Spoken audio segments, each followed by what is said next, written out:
நான் company side Sethu from Coimbatore. இப்போ என்ன பார்த்தீங்கன்னா ரீசெண்டாக ஒரு சுப்ரீம் கோர்ட் வெர்டிக்ட் வந்திருக்கு.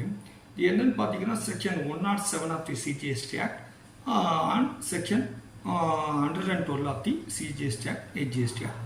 107 என்ன சொல்றது, appeal to appellate authority. 112 section என்ன சொல்றது, அப்பீல் டு அப்பீலேட் ட்ரிபியூனல்.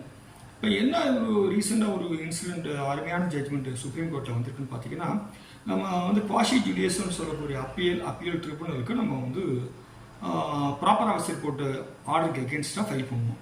அப்போ வந்து நம்ம வந்து ப்ரீ டெபாசிட் 10% 20% ட்ரிபியூனல் அப்பீலுக்கு தகுந்த மாதிரி கட்டணும். அதில் கேஷில் தான் கட்டணும். சில ஆஃபீஸர்ஸ் அப்பீலேட்டில் இருக்கவங்க கம்பல் பண்ணுறாங்க. அப்போ என்ன ஆகி போச்சுன்னா, குஜராத்தில் யாஷோ இண்டஸ்ட்ரிங்கிற ஒருத்தர் வந்து அவர் பாதிக்கப்பட்டதுக்கு சிஜிஎஸ்டியில் அப்பீலேட் ஃபைல் பண்ணுறாரு. அப்போ வந்து அப்பீலேட் அத்தாரிட்டி நீங்கள் வந்து கிரெடிட்டில் கட்டணும் தவறு கேஷில் தான் கட்டணும்னு சொல்லி ரிஜெக்ட் பண்ணுறாங்க. அதை எடுத்து ஆனந்த் குஜராத் ஹைகோர்ட் போகிறாரு. அவர் வந்து ஃபேவர் டு அசசிக்கு வந்து நீங்கள் கிரெடிட் லெஜரில் கட்டிக்கலாம் 107க்கு அப்படின்னு சொல்லி ஜட்ஜ்மெண்ட் வந்துடுது. இதை எடுத்து குஜராத் சிஜிஎஸ்டி அத்தாரிட்டிஸ் வந்து சுப்ரீம் கோர்ட்டுக்கு போகிறாங்க. அங்கே சுப்ரீம் கோர்ட்டும் வந்து குஜராத் ஹைகோர்ட் சொன்ன தீர்ப்பு சரி, அதனால் வந்து நீங்கள் கிரெடிட் லெஜர்லேயே கட்டிக்கலாம்னு சொல்லி ஃபேவர் டு அசஸ் வந்துருச்சு. நம்ம இந்த தீர்ப்பு வந்து நம்ம ப்ரொஃபஷனலுக்கு எல்லாருக்குமே ஹெல்ப்பாக இருக்கும்.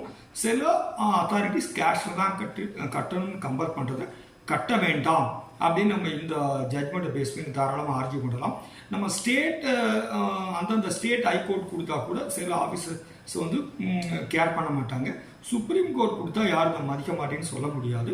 இந்த ஜட்மெண்ட் வந்து எல்லாருக்கும் ஃபேவராக இருக்கும். இது ரீசெண்டாக அந்த ஜட்மெண்ட். இதே நம்ம என்ன தெரிஞ்சுக்கலாம்னா, நம்ம அப்பீல் போனாலும் சரி, அப்பீல் ட்ரிபியூனல் போனாலும் சரி, section 107 section 112 of the CGST act HGST ஆக்டுக்கு நம்ம கிரெடிட் லெஜர்லையும் ப்ரீ டெபாசிட் 10% 20% கட்டலாங்கிறது இல்லைன்னு தெரிய வருது. தேங்க்யூ. நெக்ஸ்ட் வீடியோவில் சந்திக்கலாம்.